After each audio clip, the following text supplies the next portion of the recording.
abantu abatungira ibyapa by'amataka gabo n'abarokorogo muri Shema municipality yonka bite hurure gine gumizamo okwetorora ibindi bicweka bya Shema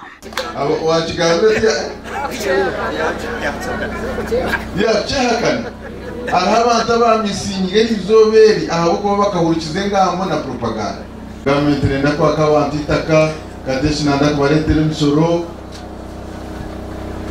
kumva ibya propaganda bimanyire abantu mwaguma ate byako byanyiragira ki byiza mutwa kwandi abata akubikana bisakwisha kabya bitakisha ni manya afutobasire ni manya masibo butitire nakuna nywabazo ilizabya bitakenda kwisha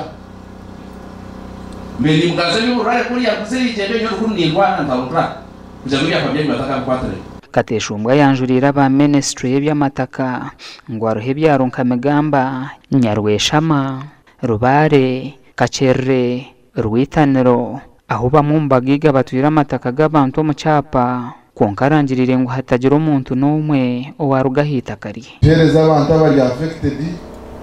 barahayija zona nyena zigite hamwe zo wa minister ayize ezeshonga zitebekanse abantu abine by'ape bikuru irigare babishazemu abantu bitubafune ki ibyapa. There are some people abari kuza o ministries zo kwe Kampala bakatushakira icyo mu rujungu bari kweta lobbying kandi ego murimo gukozwe honorable member wa parliament mwe nyenda kumusima mnonga barabwira batwire byapo butabitaho buvera ninga shoko bisiringa ngo habo kubanebeza kufa ito ntumangu tukasiringa documents zitu academic documents tuko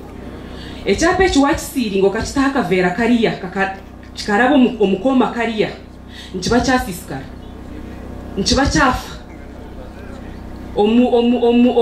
in the low term tujeta dilapidated title nebeta chir title boba mumbatura basimira habo kutunge byapebi uvunana zubwo bwona sima president yebare president okutukorera kintu cyamagere kitubire takubasa ukaba ni wache basa nyongera kusima Kateshumbwa Omugande ishomero rya Parento ke ya Bushenyi naryo rajwekere Uganda kuritana n'amahanga ganda 37 muri Afrika kandi mpakeze neza kutandika izuba rya nyencha karo mu kibuga Kigali umuro Rwanda hibarukuza kubanza mu rubuga n'ihanga rya South Africa ndero nabwanyuma baze na Mozambique kuhayana umumpakazo wa debate nitutamani kandi kitwedesa ngo tugumente tukora namani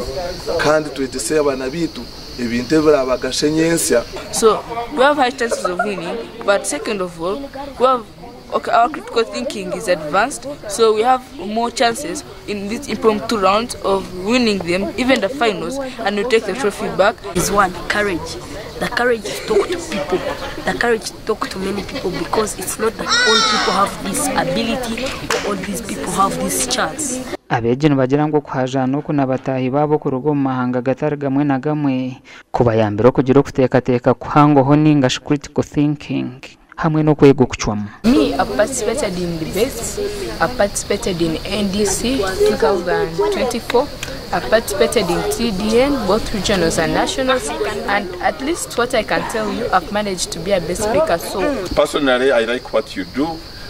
because I think that raises the school flag, like this flag.